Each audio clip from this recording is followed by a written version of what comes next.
1947 ये वो टाइम था जब फर्स्ट टाइम कोई यूएफओ हमारे अर्थ में क्रैश करा था, वो भी रोजवेल यानी कि न्यू मैक्सिको पे। जो घटना इतनी ज़्यादा कॉम्प्लिकेटेड थी कि आज तक लोग उसे समझ नहीं पाए हैं। So let's come to the video title the true story of Roswell crash. मेरा नाम है Shubham and you are watching science bull. सबसे पहली बात, 1947 में रोजवेल पे एक्चुअल में 300 से भी ज़्यादा यूएफओस की घटना नोटिस करी गई है। जून से लेकर के दिसंबर के ही टाइम पे, यानी कि ये जो बचे 6 महीने थे, वहाँ पर 300 से भी ज़्यादा यूएफओस का गुजरना और क्रैशेस हुए हैं। लेकिन ये सारी बात आज भी वहाँ की गवर्नमेंट डिनाई करती है। लेकिन 14 जुलाई 1947 Roswell forest range New Mexico में एक चीज क्रैश करती है, जो चीज कुछ ज्यादा ही अनोइंग चीज होती है। बट खास बात ये रहती है कि जस्ट जब वो क्रैश करती है उसके 20 दिन बाद, यानी कि 4 जुलाई को, एक बंदा जो वहां पर का लोकल फार्मर होता है वो वहां पर जाता है और वो सारी चीजों को देखता है। और वो 3 दिन के बाद ये डिसाइड करता है कि वो गवर्नमेंट को ये सारी चीजों की जानकारी दे देगा।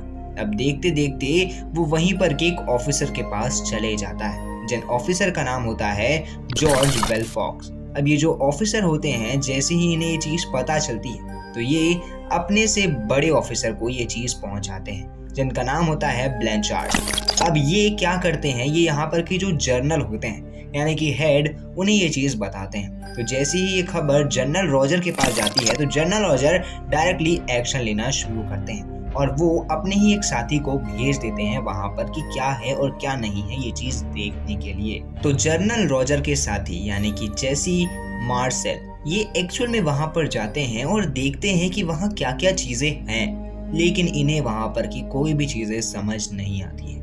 और ये खबर छाप दी जाती है न्यूज में कि यहाँ पर एक फ्लाइंग सॉसर पाया गया है, वो भी क्रैश्ड। लेकिन जस्ट उसके ही दूसरे दिन न्यूज़पेपर में ये खबर आती है कि ये कोई फ्लाइंग सॉसर नहीं था, बल्कि एक हॉट एयर बैलून था, जो बैलून गलती से क्रैश हो गया था। लेकिन गौर करने वाली बात ये है कि वहां पर जब जैसे मार्शल पहुंचे थे तो उन्हें कुछ समझ में ही नहीं आ रहा था कि ये चीज क्या है। बट तब पर भी पेपर में ये खबर छाप दी गई जस्ट उसके दूसरे दिन कि वहां पर एक वेदर बैलून पाया गया है। बट खास बात यह है कि जस्ट उसके एक दिन पहले ये भी चीज कही गई कि वहां पर एक फ्लाइंग सॉसर पाया गया है, वो भी क्रैश्ड। ये चीज वहां पर सबको हैरान करके रख दी। लेकिन जैसे ही ये खबर आई तो लोगों का शक थोड़ा कम हो गया था, जिसके कारण लोग धीरे धीरे ये बातें भूल चुके थे। लेकिन जस्ट उसके 31 ईयर्स के बाद, यानी कि 1978, जैसे मार्शल जब रिटायर हो चुके थे तो उनका इंटरव्यू लिया जाता है, वो भी वो टीम से जो टीम यूएफओस के बारे में कुछ ज़्यादा ही रिसर्च करती है। बट सामने कुछ और ही चीज़ आ जाती है। ऑफ कोर्स वहाँ पर जब जैसे मार्शल से ये चीज़ पूछी जाती है कि वहाँ पर हुआ क्या था, तो वो उस टाइम सच बता देते हैं। यानी कि वो नॉर्मल वर्ड्स में ये कहते हैं कि जैसे ही मैं वहाँ पर पहुँचा और मैंने वो चीज़ को अपने हाथ में उठाया तो मुझे कुछ फील ही नहीं हो रहा था। वो चीज़ हवा से भी हल्की थी, लेकिन लोहे से भी ज्यादा मजबूत थी, और देखने से ऐसा लग रहा है कि वो चीज हमारे अर्थ की है ही नहीं, वो कहीं और से ही आई है। क्योंकि मिलिट्री का सोल्जर होने के नाते मुझे ये सारी चीज की जानकारी है कि कौन सा मटेरियल कैसा है और कौन से मटेरियल एक्चुअल में बैलून के अंदर यूज करे जाते हैं। लेकिन वहां पर कोई भी ऐसा मटेरियल नहीं था जो बैलून का था। वो सारे के सारे मटेरियल ऐसे लग रहे थे कि कोई और ही दुनिया से आए हैं, वो इस दुनिया के बिल्कुल भी देखने से नहीं लग रहे थे।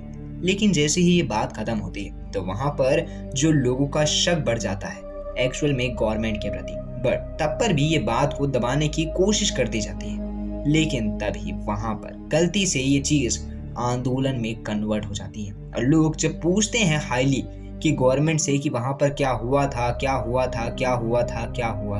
तो ऑफ कोर्स वहां पर इतनी ज्यादा हड़बड़ी हो चुकी थी कि वहां पर गवर्नमेंट ये बोलती है कि वो कोई हॉट एयर बैलून नहीं था, बल्कि वो एक ऐसा एक्सपेरिमेंट था जो हमने करा था। और वो एक्सपेरिमेंट कुछ इस टाइप का था कि हम बैलून के अंदर कैमरे लगा देते थे और ये टेस्ट करते थे और ये चीज़ देखते थे कि कौन सी कंट्री न्यूक्लियर वेपन के ऊपर काम कर रही है।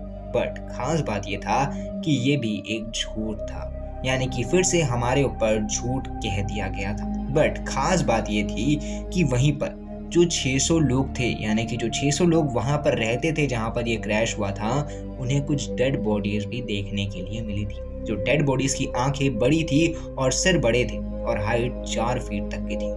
तो ये सारी चीज़ जब पूछी जाती है तो गवर्नमेंट पूरी की पूरी शांत रहती है और गवर्नमेंट ये चीज़ कह देती है कि ये चीज़ एक्चुअल में एक दूसरी चीज़ है। और वो दूसरी चीज़ ये है कि जब पैराशूट लैंडिंग नई नई आई थी तो वो डमी बॉडीज से पैराशूट लैंड करवाते थे। अब खास बात ये है कि जो डमी बॉडीज रहती है उनकी हाइट 6 फीट से ज़्यादा होती है, लेकिन यहाँ पर हाइट तो सिर्फ और सिर्फ 4 फीट है। तो एक्चुअल में डमी का यहाँ पर लेना देना कुछ भी नहीं है। और यही फर्स्ट ऐसा केस था जहाँ पर रियलिटी में यूएफओ देखा गया था, वो भी क्रैश। और ये आज तक हमसे छुपाया गया कि क्या एक्चुअल में यहाँ पर कोई यूएफओ आया था या फिर नहीं आया था। अब आपको क्या लगता है इस चीज़ के बारे में, आप ज़रूर बताइएगा कमेंट बॉक्स में। बाकी वीडियो पसंद आई होगी तो वीडियो को लाइक करिएगा, चैनल पे नए हैं तो चैनल को सब्सक्राइब करके बेल आइकन कॉल पे सेट कर दीजिएगा। मैं मिलता हूँ अगली वीडियो में, तब तक के लिए जय हिंद, वंदे मातरम and thanks for watching this video.